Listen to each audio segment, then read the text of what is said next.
Right? Go. Okay. All right. So They don't have a phone.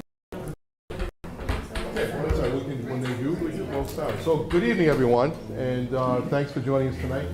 I'm going to try and keep this relatively short. Hopefully, I'm happy to answer any questions you want, but certainly, if you have questions, feel free to ask them. But I would ask that you please wait until after we finish the presentation. There's only 17 slides, so it's not going to take us all night to get through this, and we'll be able to get through. And if you have questions, feel free to take it off the slides themselves. Okay. So to get started, what I'd like to do is have the individual boards call themselves to order. If you don't have a quorum yet, or if you do have a quorum, you don't. So what you can do is just when you do, wave your hand now, and I'll actually do that. Okay. So I'll ask the board of selectmen to start. All right. Call to order the October 13th meeting for the board of selectmen for the budget summit. You said we were Second. gonna. Oh, yeah. Sorry. Yeah, second. All All in favor? right. All in favor. Great, excellent. All right, I'll go to the advisory committee. Sure. Do I hear a motion to call the advisory committee meeting to order? So moved. Second. All in favor? Great, thank you very much. So, school committee will do that as soon as we have the opportunity to do that. Okay.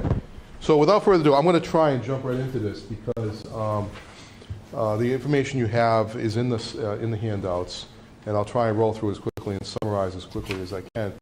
It's been interesting year. We all know that we've made it through. We think side of the pandemic, and but it was a challenge for us, and we'll show you some of the areas where we were hit the most.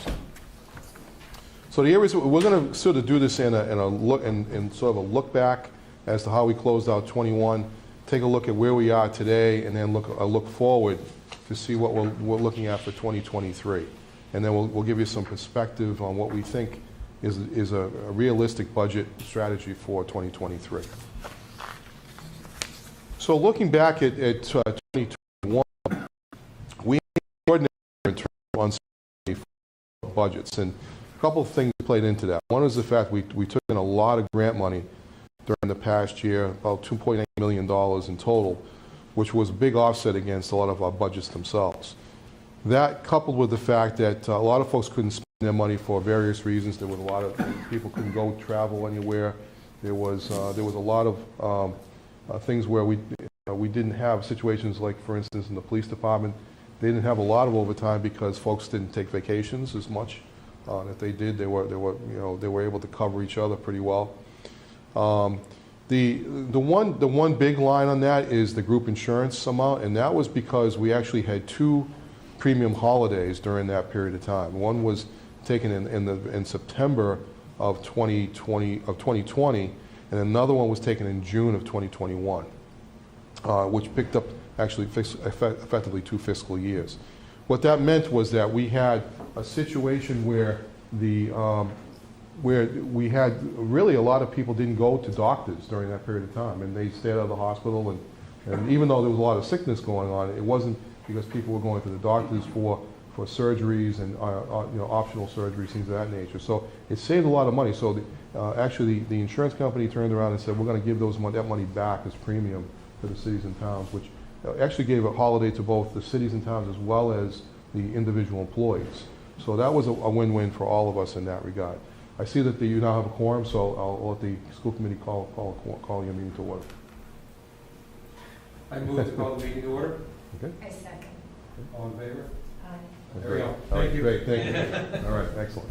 All right, so again, and we had a lot of grant funds, and our department heads and schools, we all did a terrific job collectively in getting grants in here, and we're still working through grant funds now. So it's been a good year in that regard.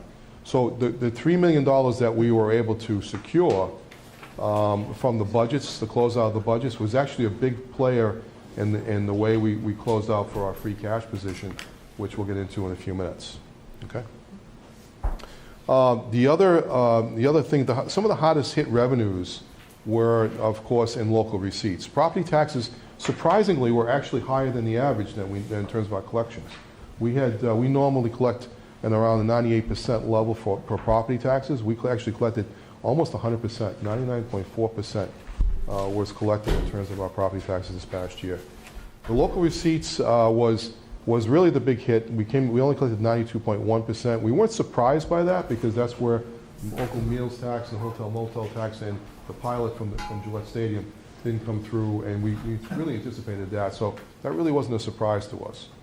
But if you look at the 5-year average of our local receipts, we normally collect about 106% of our local receipts. And so we were really down about, obviously about 14% in that area that past year. State aid and averages were just below at 99% in terms of the five-year 99% level at 98%. Now going back to the local receipts, there's some good news to report, which I'll get into in a second, but it looks like we're trending back towards where a more normal level is, and so that's a good sign for 2022. Right. So right now, the current status of where we are now is that the tax rate setting process has begun, and we will the assessors will be before the Board of Selectmen in November, just following the special town meeting on November 15th, and in the following meeting, they will be before us to set the tax rate for having the board make that decision. New growth was estimated at $550,000 back when we set the budget. Back in May, and the good news is that we now think that number is closer to $800,000. So that means we'll actually be able to lower our estimates in other areas. So that's good news on that front. State aid was kept level with the FY22 state budget. These numbers are net of assessments charged by the Commonwealth, so no surprises there. Local receipts were initially estimated at $9.9 million, but will be further reduced potentially with the use of ARPA money. So. The ARPA money is the federal aid that we received we received it in actually 2 tranches, one directly to the town and the other one through Norfolk County. What we found is that we were hoping that we might be able to use some ARPA money to pay the OPEB, but they have not come through with regulations that have defined that yet. So we haven't been able to use that and make a clear decision on that. However, one of the things that they did say to us, because we did lose a fair amount of money in terms of our local receipts, that we can actually use that to offset our collections for this year. So we estimate that to be about $710,000.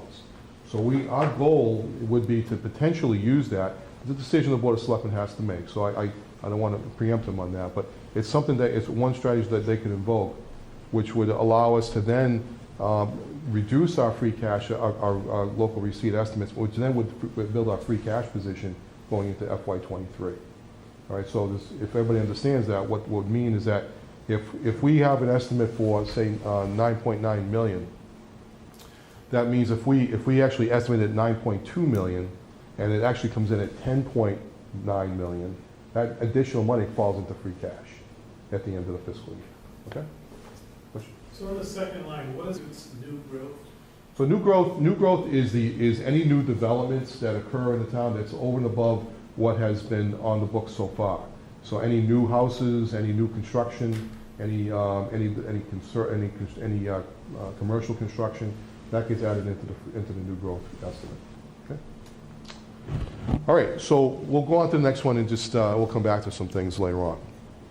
So the FY22 budgeted revenues from the stadium were down, of course, for revenues, we budgeted 1.7 million, we're guaranteed 1.7 million for this year. We think that we're going to be okay with that number. We'll be over that number because we actually estimated a higher collection on that. The reason why is because football is back. The soccer team has done exceptionally well this year. In fact, they're in the playoffs right now. So their attendance has been up this year over previous years.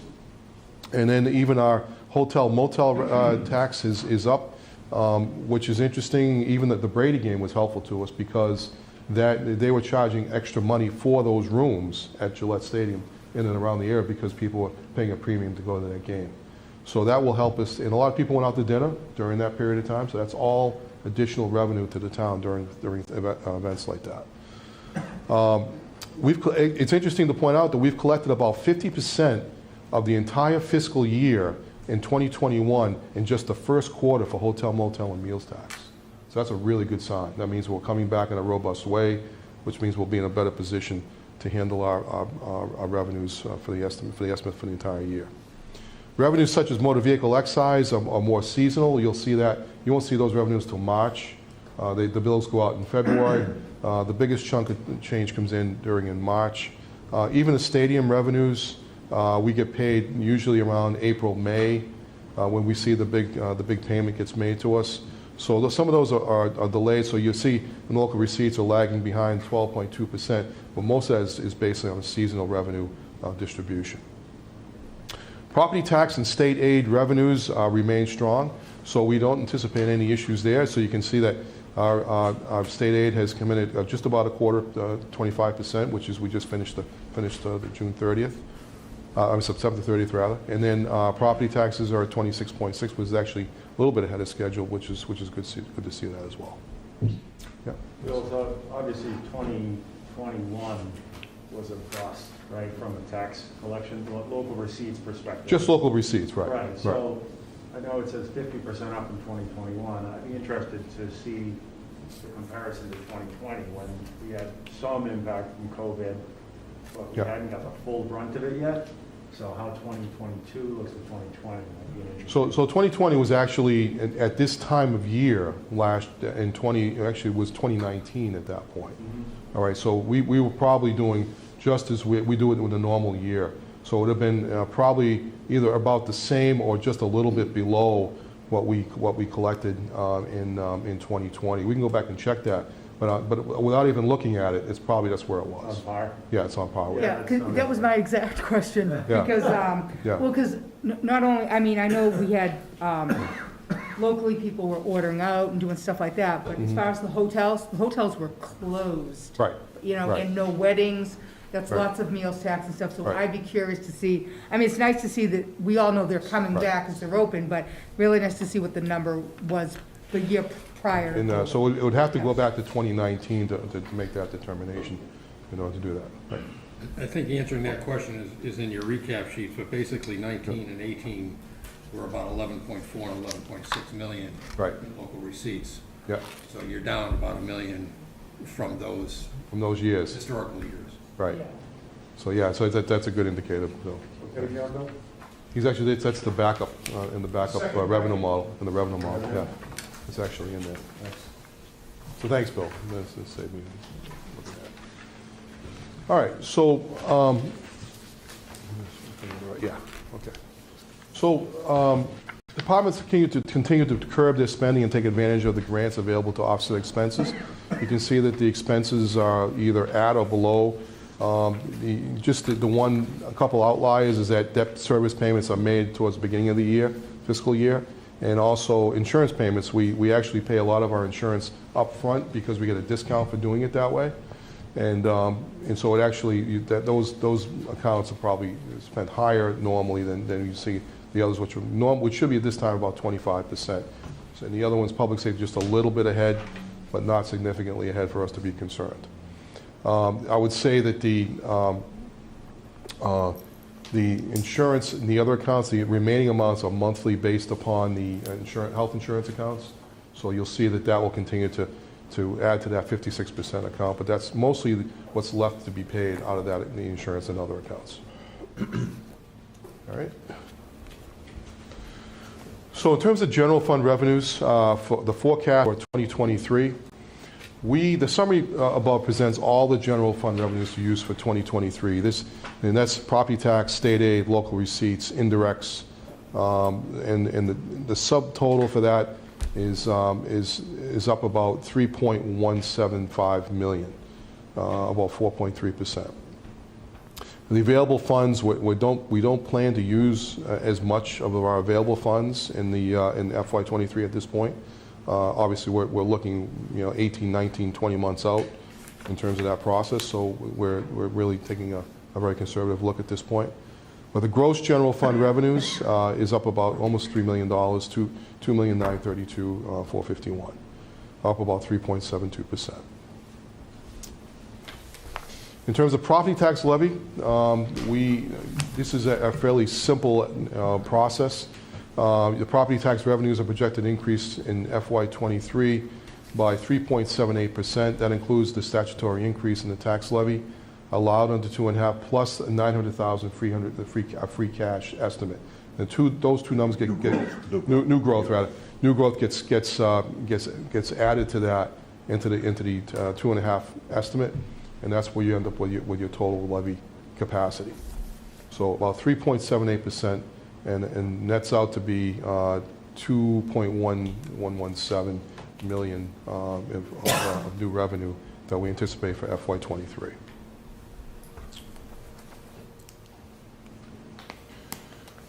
As far as state aid, we're taking a position of that it's just being flat, and if you take a look historically, you can see that the number really has not changed from year to year in terms of net new state aid. So we are, we hear different numbers that come out from the state, but it's probably the number we have the least concern with, because what happens typically is that we collect money, but then it goes out the other side, particularly to the charter school.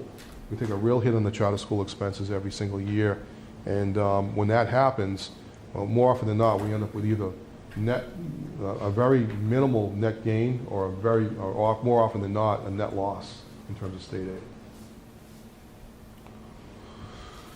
As far as local receipts forecast, we do anticipate FY23 to be a pretty robust year, particularly with local revenues, and for a couple of reasons. One is the hotel, motel tax and meals tax, which should be back up to what they were prior to the pandemic. We're still estimating those to be a little bit below what it was pre-pandemic, and you see 2019 is probably the best way to look at that. We're estimating about 900,000 in meals tax and about 1.4 million in motel, even though we collected 1.9 million in FY2019. The payment in lieu of taxes will be up. It's probably closer to what we've been collecting in that area, and the reason why is because we've already had. You can say that.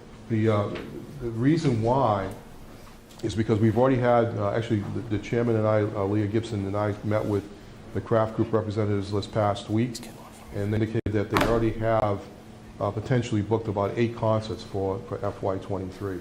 So that will be a big help to us in terms of revenues, because those are the things that bring in the big money for over and above what we collect for the stadium revenues year to year, year over year. So as far as other departmental revenues, they're trending right in the direction that we looked at prior to the pandemic. Again, we're still conservative overall, because we are. If you take a look at what we collected in 2019, non-pandemic year, about 11,674,000, and the preliminary for 2023 is 10,875,000. So we're not trying to overshoot our revenue estimates here. We're still taking a conservative approach. Good news about that is if we do remain conservative, any money that we do collect over and above that will end up in free cash, and that will continue to build our reserves. So that's what we're really hoping to do. So the local receipts are projected to increase 1,058,000 overall, or 10.78%. 7-year average is about 10.9 million, so we're still staying below that.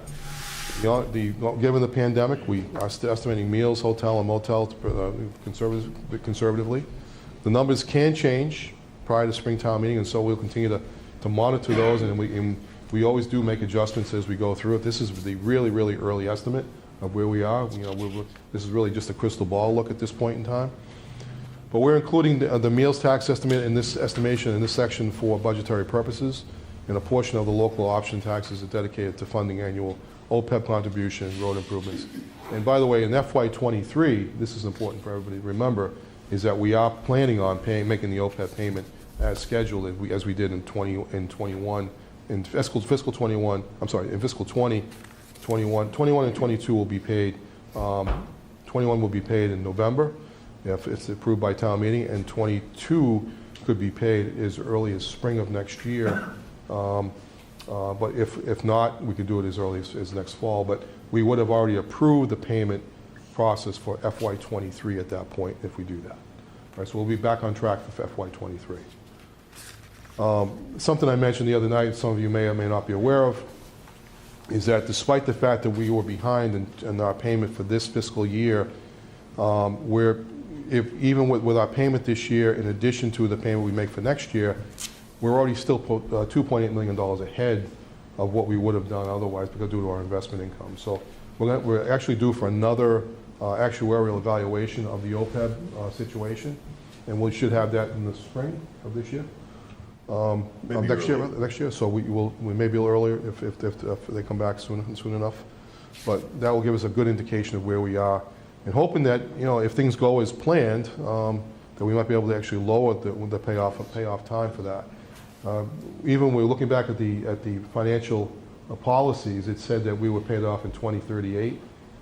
It's likely that they'll be doing the lower 30s at this point, 2032, 2033 possibly, based upon our revenues at this point.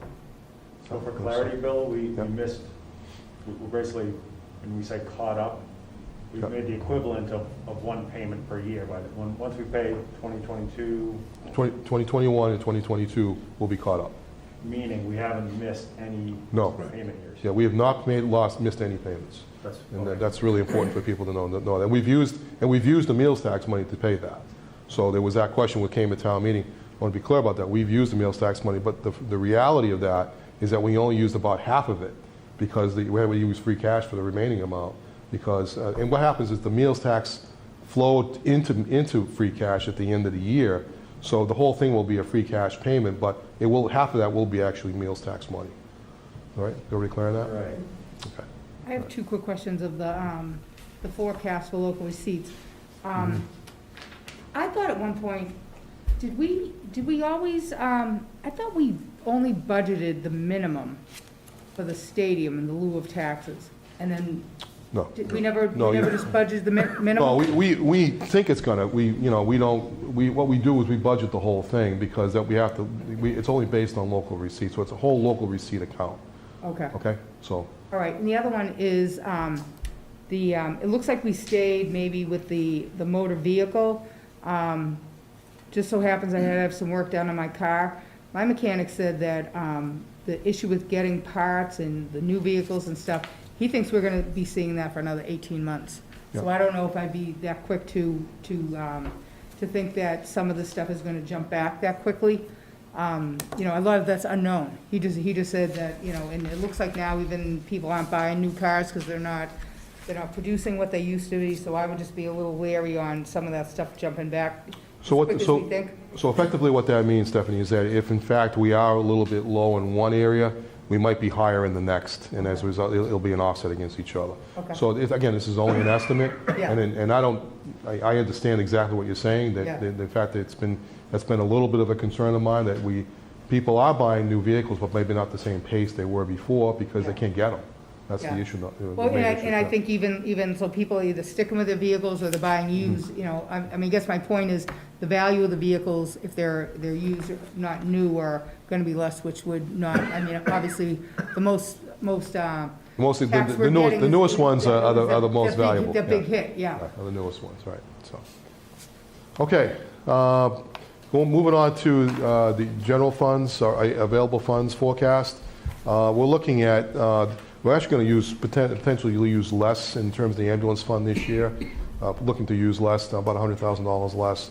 Not that the money isn't coming in, it's just the fact that we don't anticipate the money will come in. It's just the fact that we don't think we're going to need it at this point. So recreation revolving is going to be fine based upon where they are right now, but obviously we'd like to get that number up because obviously not having enough in that account can certainly hurt the programs and folks working over there. So free cash, we're going to maintain the same amount, $900,000, as we have for the past 3 years. We're not looking to increase that. And overlay surplus, we're looking to use less overlay surplus in fiscal '23 as well. All right, so our overall, it actually results in a decrease of $242,000, $243,000 in terms of actual reserves that we're planning. Hey, Bill, Yes. sorry to interrupt. So as ARPA money starts coming in, and we start putting it in places, where is it gonna show up in these exhibits? So it's actually an off-budget event, and Okay. so it wouldn't show up in any of these accounts. But what would happen is that we would go to the Board of Selectmen to ask for permission to use it, Okay, and then what would happen is that the board would make a decision, and it would just get spent. It doesn't require us to go to town meeting to spend that money. okay, So it would be just spent at that level. So but what we have to do still is talk about, what the plan is to use it. It's just, the reason we've been, a little reticent towards doing that is because we don't know what's eligible and what's Sure. not, and what we can use it for. Bill, So, well, if the vote is taken, if maybe I'm, not getting your question, but if the vote is taken, it would go into the miscellaneous, non-reoccurring line. that's what I'm asking. That's So, the- yeah, okay, so it wouldn't be right. below the line then, it would still be, or would it be below the line? well, we wouldn't put it into the budget. We would- It would go, it would flow into the revenues, the local receipt revenue. Ultimately? Yeah, in other words, you're. Oh, so in other words, you could use it for free cash if you don't spend it. Well, yeah, in other words, you're trying to build the free cash, and you hit it right on the head when you said it. Right. We had like 9.9 million that you're chasing, so so let's call it 9.9, we'll round it. You put 700 in, you're still going for the 9.9, but you're really only chasing 9.2. Got it. So as long Because as it's it's already there. visible as we start. Right. Right. Exactly. So, I'm sorry, I maybe misunderstood you. So what's gonna happen is that, well, ultimately, we can't really reduce that until the board takes a vote to do that. Okay. So, and as a strategy, so we wouldn't So show that's that good, here. it's a sequence that it'll be Yeah, visible. exactly, Okay. right, okay. Bill, can I add one thing? Sure, yeah. Steph's question or thought before on the payment in lieu of taxes. In years past, and I'm not going to say in the last couple of years, because that's not how we've done in the last couple of years, but in years past, we did budget for the minimum on the stadium itself for soccer and football. We didn't really include the concerts, and that was part of our recharge for free cash conceptually. So I think there is a little bit of a shift here, but it's, I think quite honestly, you're showing what you really believe it's going to be, but in the past, that's how part of our recharge actually worked, was we never assumed that we were going to get all the concerts, even though we knew they were going to exist. Yeah, exactly. So I think the reason why we went in this way is it's a little more visible to everybody to see what's really happening, as opposed to, saying it artificially, and then we don't know what the number is until later on. Right. So we're But the estimating- impact is potentially you don't Exactly. get that a little extra boost that you Exactly. might have gotten into free cash. Exactly, I so, thought Randy used to say to us, like, that that he would not budget what could be projected, just because it might happen, it might not happen. That's why I was a little, curious why it was higher, Yeah. but I don't think I realized that they can put the soccer in there too, and I get what you're saying, the other things might offset it. right. I'm just, with the year we had, I just feel leery of going high with projections, just because everything is still so. Well, so bear in mind that our projections are still below what we should have been in 2019. Okay, You follow me? So we're still Yep. about $1 million below that. Okay. So roughly. So we're looking at that situation. So, all right. As far as the indirects, again, I think I've covered that now pretty thoroughly, but just, so going to the enterprise funds, we're at a point now where we're just going to take a flat estimate for this time being, because we don't know at all really where we are. We won't really know that until we start looking at the budgets when they actually come in and see what kind of expenses they're looking at. But this is where we are right now. And it was relatively flat from FY '22 to '21. It actually went down a little bit, so we don't anticipate that to be much of the case. I don't think that's going to be much of a change going into '23, but we don't know until we actually see it. Okay. As far as our free cash position, so this is the 3.859 million is an estimate. It has not been certified as of yet. So I did notice it did say certified, but it's actually just not certified yet. But we feel pretty good about where that number is. And it's actually increased over what it was in 2021. So we are trending in the right direction, about $1.2 million higher than what it was in '21. So It's lower than we're comfortable with, to be honest with you, but it's still okay. I mean, we have not dipped into any of our stabilization accounts because of this, and I'll talk about that in a second, but this is free cash, which is not stabilization, and want to be careful that everybody understands that. Okay, so we think that, we have all this information in. Maria's done a good job of putting all that information in, so we're just waiting to hear now from them to certify it, and then once we do, we'll be able to say with confidence that what's where the number is. Okay. All right. As far as, these are the stabilization accounts that we have. The general stabilization fund is at 4.4 million. We haven't touched that, and we haven't touched that in the 10 years I've been here, or the 9 years I've been here. So I'm glad to say that we haven't even gone near it. The capital stabilization fund, we did use that towards the borough school as an offset. So that number is, we're rebuilding that number again, but we have not used that fund in over 3 years. So we're just in a position now where we'll continue to rebuild those numbers if we can. And we'd love to start putting money back in there as soon as we think we're in a good position to do that. Do you have the trend for those, or is there a reason they're not trended? For for either one? Yes. We didn't trend those, but we could. We could easily trend that. We can show you where we are from year to year, but we have not, stabilization doesn't grow only except by investment, right? Investment returns. And the same thing with capitalization. They're actually in funds that are invested. So we can show the investment returns, but that's it. We didn't put any money in it in 2021. Or The only point I'm making, Bill, is the other, when you had the multi-year view, you Yeah. could see the change in the trend. Sure, that's fair. It's That's hard- fair. hard We to can- tell we if can that's show you good or that. bad or different. We can show you that. Okay, thanks. Okay. All right. So this is the strategy for 2023. We're continuing to take a conservative approach towards the budget. We're trying to, and town departments have been very good about endeavoring to limit any significant increase in appropriation unless there is an agreed upon need. The total estimated revenues of 81 million, 40, almost 82 million are sufficient to support a budget increase of 2.5 to 3%. I am recommending that to the boards that are here tonight that is that department heads submit an FY23 budget request that will generally not exceed 2.5%. However, if the department's budget are expect an increase to go beyond that, then they will have to submit clear documentation justification for the additional funding request. There are sometimes situations that are beyond our control, and we know that. So we just have to explain them and make sure everybody's aware of that and see how it all fits with the rest of the budgets. Same thing with, so to achieve that goal, we're looking to try and submit level-funded budgets with the exception of contractual salary increases or any operational costs that are expected to be outside the control of the department's ability to manage, i.e. utility costs or expenses that we don't, like insurance costs, we don't always have control of all insurance costs, things of that nature. So those are things that, we manage year to year, and we do the best thing we can. In fact, we've done a great job with our insurance overall. We've actually saved about $200,000 this past year in insurance costs based upon our experiences. So I think we've done a good job of that, but you still can't predict it from year to year. You just don't know. All right. So that's it in a nutshell. That's our strategy at this point. The Board of Selectmen will take up the strategy discussion in its meeting on the 26th.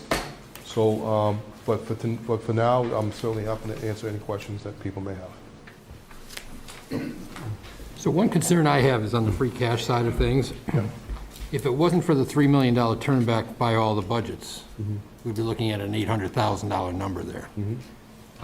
There's no, I think we've turned back to more of a normalized spending process right now, so highly unlikely we're going to see, the department's able to do the same type of thing. And even with the grants that are coming up now, I know on the school side, we really have only one new grant at $700,000. And to your point, we spent well over $2 million in grants last year. We tried to buy forward certain things like some of the buses catch back up and things like that we know the town's going to have to pay for anyway, and still gave back the $500,000. But I'm really kind of concerned as to how the free cash will flow forward into FY '24, based, or FY '23, based on the way this So recharge just a was. couple of thoughts on that, Bill. So that's why we focused on the ARPA, use of the ARPA money in fiscal 20 and 22, because that will help flow into fiscal 23. Also, as far as capital expenses go, we might be able to use our ARPA money to pay for some of our capital. So don't forget, we still have, even though we got about $2 million directly to the town, we have another 3.4 that's coming from the county that we can maybe use for paying some of our capital expenses. So instead of using, that's going to be our mantra going forward, is try and stay away from free cash if we can help it. We did include some in the budget, but if we can look at ways to reduce that amount in the budget, I'd like to do that. I mean, this is the very early projection, but your point's well taken, that I share that same concern, that we don't want to overspend our free cash, especially in the position that we're in right now. It's not that we're in any kind of a difficult position, it's just that we want to be careful that we don't go too far. So, fair point, thank you. Can I run that back just to make sure I understand correctly? Sure. So the available fund forecasts, that's our free cash, right? Correct? Well, it's both available funds, it's what we generate in, it's best said, I think you said it well, Marie, you said that if it's anything that comes in over what we estimate, Yeah. and it's anything that comes in under what we spend. Right, so the projection at the bottom is what we have in free cash? Yes. Okay. For the fiscal 20, Right. 23. But 22, that's 22. not counting any capital projects that the CIP committee decides to fund, correct? Correct. Okay, so if we need new band equipment, that's coming out of that number.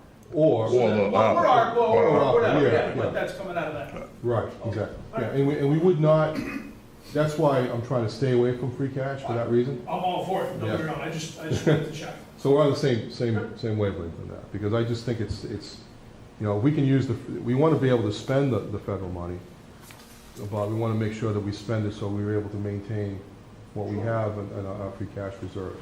So, okay. Other questions? Mr. Dennis? Terminology question. Sure. Indirect costs, is that essentially allocated overhead? So what that? Indirect costs, is that Indirect. essentially allocated overhead? Essentially, yeah. Yes. Yeah, indirect costs, that's right. We're getting back things that, because the enterprise funds act as a separate entity or a separate business that are on the same books, there are certain things like health insurance that we're paying for that we want to get back the cost of. And that's, So this is the early estimate, folks. So I know that it sometimes, I don't think this is overly generous in terms of where we are. I think it's a reasonable estimate, more conservative than it is, we're not trying to be a spendthrift by any chance, any stretch. And we're taking a conservative look at the budget going forward. So I just want everybody to know that that's what our position is, and we want to continue to do that. We've done well up to this point, managing our way through this whole thing, which was something that I hope we never have to go through again as a town. But we did a pretty good job getting through it, and everybody here is to be thanked for doing that, by the way. That's everybody here collectively doing their job and making sure that we're doing the right things. So thank you. I know we talked about the Board of Selectmen, taking a vote and a position on the overall budget at the 26th meeting, I think because it was the one after this budget summit. Yeah. With so many unknowns, I know that the departments have to start fitting their budgets. Is that truly when we need to do this? Do we have a little bit of time? So there's no time to push that back and kind of see how things No, play out by a couple meetings, or? So what we need to do is to give the department heads some guidance on what they should be building, right? So, and I think that's what, we've traditionally done, and actually I've done that in my entire career, is at least have some guidance on how they can build a budget. Now, I think the one nuance this year is that we're saying, look, just because we say it's a 2.5% budget doesn't mean every line goes up by 2.5%. Right. It means that your overall budget goes up by no more than 2.5%. Save for any expenses on salaries or anything like that that go beyond that. But if I will tell you that, because sometimes people do that, and then we usually cut it back. So I would just want to say, look, from the beginning, just don't raise it by 2.5%. just what we're gonna say, if you were fine this past year, or the year before that, you're gonna be fine going forward too as well. So we're gonna keep it that way, and that way we don't have to officially raise numbers more than we need to. I think in the past, though, we've had the summit in like November, so, Yeah. if we have some time to let things play out for another, month, and the department still have Yeah. time, I Sure. don't want to feel like we have to take that vote if we could. You wait- don't, yeah, I mean. If we could wait yeah. another meeting or two, just to Sure. see how things play out. No, that's a fair point, Thought. that's a fair point, Leah, because this is early. Yeah. And we did this by design because we thought early was a little bit better, but though it also raises, it's more of a guesstimate than Yeah. it is at this point, and it's still a guesstimate even in November, but I do think that you can, as far as the board taking action, direction, we won't put the budgets out until late November, early December. Mhm. So that's when we really need it, at that Yeah. point. That's when we need the direction. Questions? I got one other, I guess. Sure. I'm sorry. The stabilization fund and the capital stabilization fund, they're both tied to the fiscal policy. What is the requirement for them based on the overall budgets? I believe stabilization needs to go up to match the percentage. So technically, if we're going to stay with the fiscal policy that gets us our AAA rating, Yeah. how much does that impact us financially that has to be put into stabilization? Yeah, we're gonna have to look at that, because It until was a we... percentage. It's a percentage, like a 5%. Yeah, I think it's 5% of the budget, right? 5% of the... We upped it 100 a couple of years back, and then. But that was capital stabilization. I The think. capital stabilization, that's what I meant, yeah. We didn't touch regular stabilization. Yeah. But we may have to look at that this year as we come forward. Right, so, yeah, because it's pretty close. If it's 82 million, 5%'s 4 it's at 4.4 now, so we're close. We're still within the guideline, though. Yeah, it's important that we maintain that. No question. Policy, so. No question about it. So just to everybody's benefit too, last night the board was ready to make its final signature and act on the policies, and then we had a member of the Water Sewer Commission come forward and say, I'm a little uncomfortable with one piece of language that was amended in terms of highways and road improvements, so we're going to work on that and finalize that. Hopefully we'll get that squared away within the next week or two. And I don't think, hopefully it's not anything that would impact everyone's already made a decision, so hopefully we don't have to go back to the table. Yeah, exactly. So we would just clarify that at one point. Okay. Other questions? Stuff?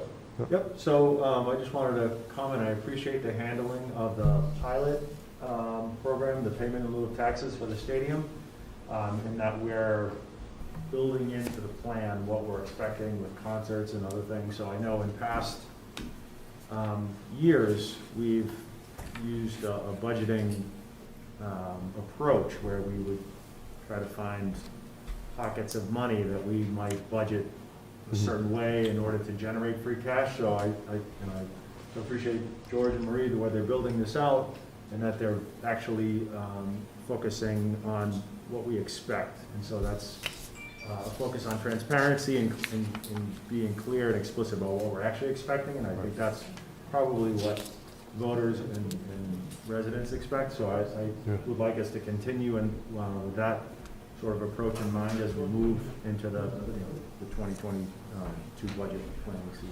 Fair enough. 23, believe it or not. Yeah. We're doing the point. So it's hard to even We're in 22 right now. Yeah, we're in 22 now, so it's actually hard to keep track of them. So I can appreciate the comment. We're in the 21 part of 22 while we're trying to close 22 and work on 23. I had a year off, George. So Yeah. There you go. All right, so it's about 6:45, so I think you did a pretty good job of getting through this, so thank you all for coming. Are there any questions from citizens or anything? No? Okay. Any other questions before we close our meeting? I want to thank you all for coming tonight. We Appreciate it. just have to adjourn each of our Yeah, meetings. so I'll start with the Board of So Selectmen. Motion to adjourn, Board of Selectmen meeting. All those in favor? School Committee? Motion to adjourn school committee? Second. Great, thank you. AdCom? Motion to adjourn. A second? All in favor? Great, thank you all very much. Enjoy the rest of your night. Thanks, everyone. Thank you to